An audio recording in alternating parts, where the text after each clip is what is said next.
about the two approach. Here, as you see, the government sector representatives are supervising the water project in one of our epicenters during our last terminal evaluation.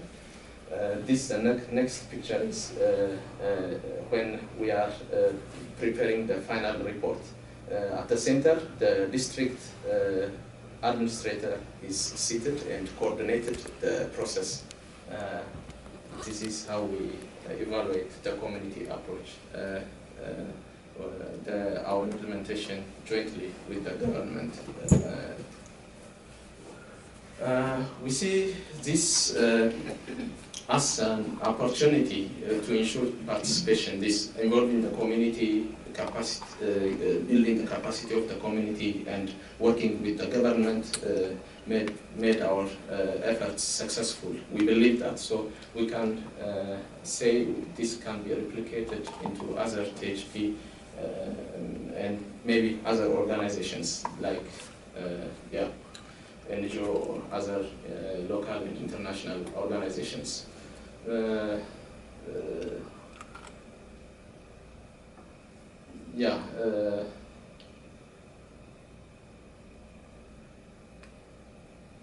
So to do that, we can use several tools to replicate this. Like we can create a public space for posting community results, that I say, this transparency board, something like that. So the community can come and work with us, ensure the participatory approach. So this helps us to replicate to other places, this participatory approach. The other is assign responsibility for disseminating results to all community members. If we assign these responsibilities, we can do that also. We can also host open meetings, forums for direct community feedback. So in that case, we ensure participation and full involvement of the community in our planning, monitoring, and evaluation activity.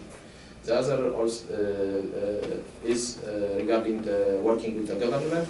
We can identify sector experts at government level, talk with them, discuss with them, identify the area where we can work together, make an understanding, then work with the government. That's easy. Coordinate with the local government for research activities is also essential for joint evaluation, research, monitoring, and evaluation to ensure success. So this is my presentation. If you have any question or comments, so thank you. Maybe we'll jump to Henry and then do questions for both. Yep, that sounds good. Henry, you're on.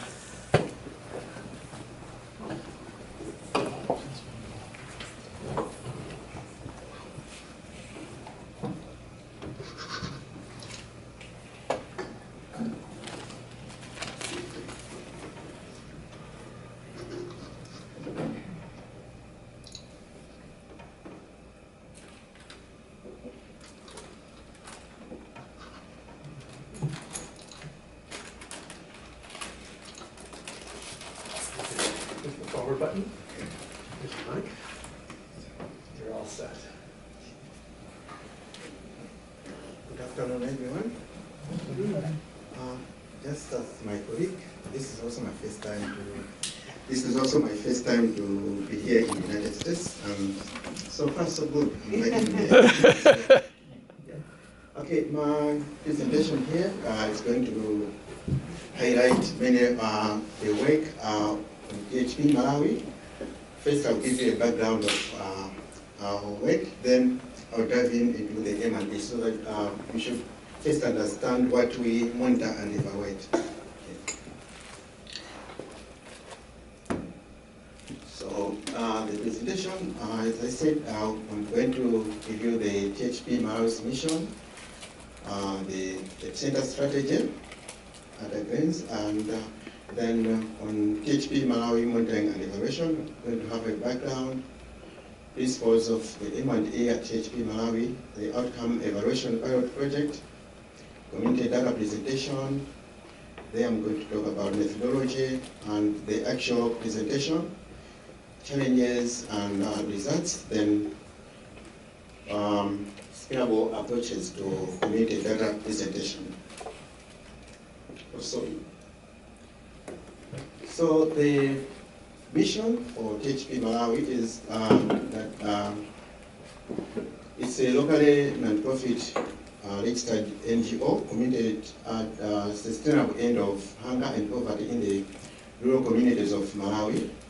And it seeks to empower the rural communities to lead lives of self-reliance, meet their own basic needs, and build better future for their children.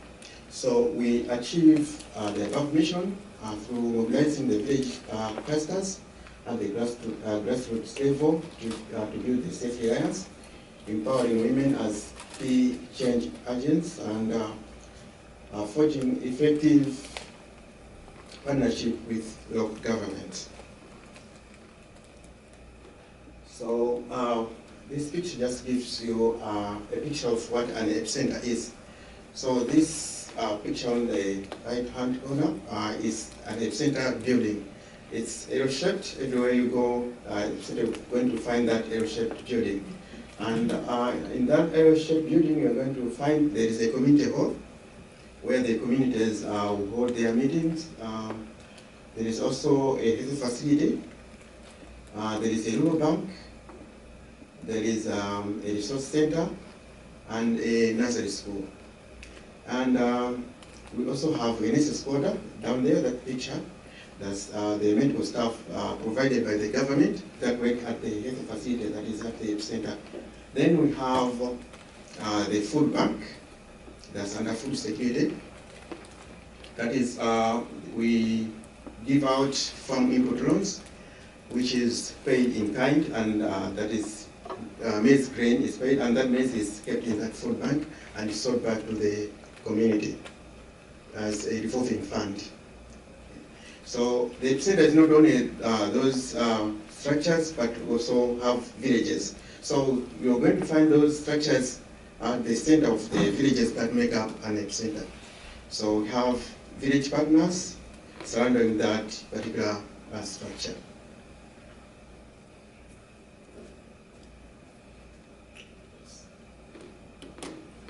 So on principles of M&E at THP Malawi,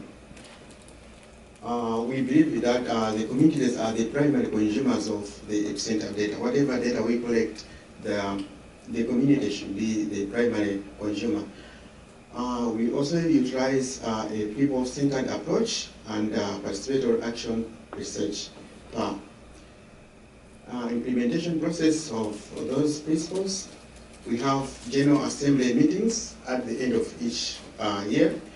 During this function, the volunteers or animators report on annual activities and key performance indicators to the epicenter communities. And we have community data presentation. This is done after a survey, like the outcome evaluation pilot project I'm going to talk about later. So a presentation of the study's findings is made to the community, and the discussion is facilitated by the THP presenter. Usually my office is the one that facilitates this process. So outcome evaluation pilot project. This was an activity that we did in 2012 with an objective of field testing, data collection tools, and new outcome indicators. Basically, prior to 2012, where our monitoring and evaluation was at output level. So we've moved a step further to outcome level. So we were piloting those, the indicators outcome level. So this was done in Malawi and Ghana. Implementation, we did this in 5 epicenters. And we used 3 tools: focus group discussion, 2 per epicenter, key informant interviews, 5 per epicenter, and randomized household surveys, 100 per epicenter. And we also used the iPhone builder for the first time in data collection, especially the randomized household survey, using the iPod Touch. And the data analysis was done through Microsoft Excel and SPSS. Okay. So the results, we disseminated, the dissemination of the results were done to the key stakeholders, including the epicenter communities, as pointed earlier that the epicenter communities are the primary consumers of the data, the global office, investors, and Malawi government. So on community data presentation, methodology. On agendas, we have presentation of key results using visual aids. Then we have discussions with community members on the results by thematic area. Then build consensus on plan of action based on the discussions. Tools and approach. We used flip charts for visual aids, where we had tables displaying the data on the results. Then the community, after presenting the data on a particular thematic area, the community discussed the results. Then the results offered were offered in context, like comparing one epicenter to another. So the community were able to see how they are performing in relation and compared to the other epicenters. So down there, that picture is the community during a community data presentation.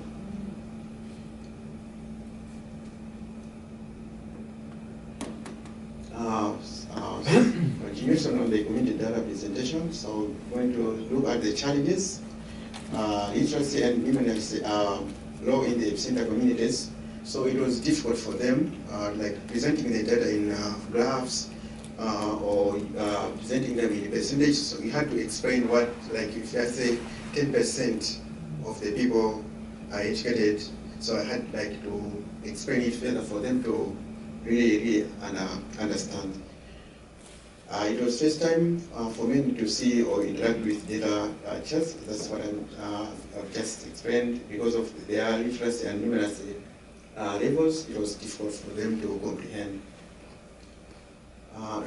Results at community level, it developed action plans where the study's findings were deemed unsatisfactory. It enhanced their understanding and commitment to epicenter programs. Also have greater demand for results, especially during data comparison. Since we are comparing one epicenter from another, so it helped them to demand for greater results. It also helped them to link epicenter activities outwards to key results outcomes. Results to THP MAH, what we as management learned is that integrating community feedback into, it helped us to integrate community feedback into program planning. For instance, in literacy and education program, we noted that in some centers the enrollment was going down, and we presented it during the community data presentation. They suggest that we have like one added literacy class in a village serving like 2, 3, 4 villages.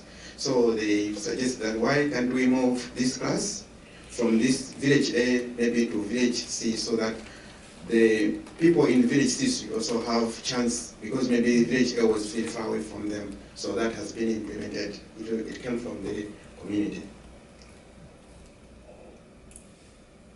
Then scrap approaches. From what we've read, we feel that communities are not passive recipients of rural development. Thus, they must be part of the essential feedback group and drives of the program planning. What worked during the community data presentation, visual aids were critical to digesting the results. Offering the results in context, like secondary data or regional or at local level, also help them to demand for greater results.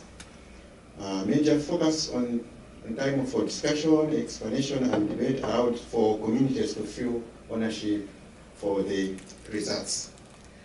Yeah, I think that's the end of my presentation. Thank you very much.